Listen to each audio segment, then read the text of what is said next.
आवेश उसे कहते हैं किसी एक अन्य शरीर में किसी भिन्न शरीरों के गुणों का कुछ काल के लिए आवेश हो जाए। प्राय लोक में अगर आवेश आता है तो भूत प्रेत का आता है, भगवान का आवेश तो आता नहीं है। लोक में स्त्री पुरुषों के ऊपर आवेश आता है, भूत प्रेत यक्ष राक्षस देव दानवों के आवेश आते हैं, क्योंकि भगवान का आवेश आने के लिए बहुत विशाल पवित्र हृदय चाहिए। जो जैसी स्थिति का होता है उसके ऊपर वैसा ही आवेश होता है।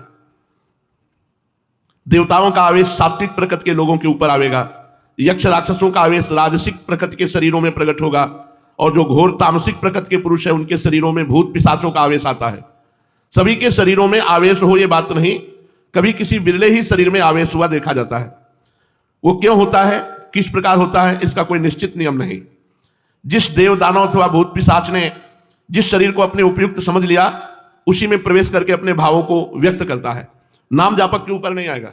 एक बार हम एक आश्रम में खंडहर था जंगल में गंगा के किनारे, तो वहां हमें रोका गया कि यहां मत सोना, यहां भूत रहते हैं। हमारा जिद्दी स्वभाव था, जहां रोक दिया जाता था वहां रुकते नहीं थे, देखते थे क्या होगा। तो एक इतनी छोटी सी टार्च और दुप दुप वाली घड़ी, ये दो चीज जरूर रखते थे। तो टार्च नाश्ता देखने के लिए, घड़ी समय देखने के लिए कि कितना हो गया।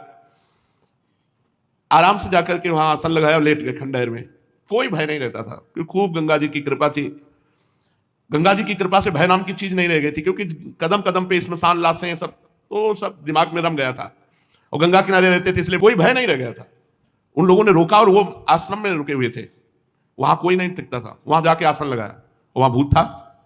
रात्रि के 9 बजे जो ही आसन लगाया और लेटे, ते ही हमारे ऊपर ऐसे जैसे बहुत वजनदार जांघें जिसकी हो हमारे ऊपर ऐसे चढ़ गया। खूब हम चेतना में, कोई सो नहीं रहे थे, ऐसे हाथ किया तो पीछे से जटाएं उस समय भी थी, उस समय तो और घनीभूत जटाएं थी, तो पीछे से हमारी जटा पकड़ ली। ये सब जागृत में हो रहा था। 9 बजे थे शाम के, पर मंत्र चल रहा था। फिर एकदम खाली उठे, हम कहा नहीं ये हमारा भ्रम है, ऐसा नहीं हो सकता कि हम नाम जप कर। तो पवित्र प्रेत भी होते हैं, जैसे भाई जी से हनुमान प्रसाद पोद्दार जी के सामने प्रकट हुए पारसी, तो कहा कि आप डरना मत। तो उनका मैं डरूंगा क्यों, बोले मैं प्रेत हूं। तो भाई जी को कुछ ऐसा लगा कि प्रेत, सामने खड़े थे, तो उनका मैं आपके पास उद्धार कराने के लिए आया हूं। तो भाई जी ने कहा मैं गीता पाठ करके आया। तो बोले हमें गीता कंठस्थ है। वो प्रेत बोला मुझे गीता कंठस्थ है। तो कुछ प्रेत पवित्र प्रेत होते हैं, जिनसे चूक हो गई प्रेत बनते, तो वो अपवित्र प्रेत तो छू नहीं सकते। बाहर निकले, एक महुआ का पेड़ था, खड़े हुए, नहीं प्रेत नहीं हो सकता। फिर जाके लेट गए, बहुत जिद्दी स्वभाव। अब जाके लेटे तो छाती पे चढ़ के ऐसे श्वास रुकने लगी, इतना वजन एकदम ऐसे ऐसे। उस समय जो भगवान शिव का मंत्र चल रहा था उसकी रफ्तार बढ़ाई, तुरंत फिर अलग। हम कहा आप दोबारा हिम्मत नहीं करेंगे, अपना आसन समेटा और जहां सब लोग लेटे थे वहां गए। तो बोले आ गए। हम कहा वहां प्रेत है, तो बोले बताया तो पहले था आपको। तो हम कहा हमें अनुभव करना था, वहां है वहां है। तो ये जो प्रेत आदि हैं ये कुछ बिगाड़ नहीं सकते यदि भगवान नाम चल रहा है, मंत्र चल रहा है। और भगवत आवेश होता है त्रिगुणातीत हृदय में। प्रेत आदि जैसे अंदर प्रवेश कर जाते हैं तो तमोगुणी रजोगुणी हृदय में, भगवत आवेश होता है त्रिगुणातीत अवस्था में। जिस प्रकार पृथ्वी को दुष्ट क्षत्रियों के अत्याचार से पीड़ित देखकर भगवान परशुराम के शरीर में भगवान का आवेश हुआ, और पृथ्वी को दुष्ट क्षत्रियों से हीन करके शीघ्र ही वो आवेश अदृश्य हो गया।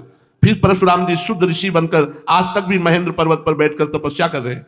इसी प्रकार आवेशावतार किसी विशेष कार्य की सिद्धि के निमित्त होता है, अधिक दिन तक ठहरता नहीं।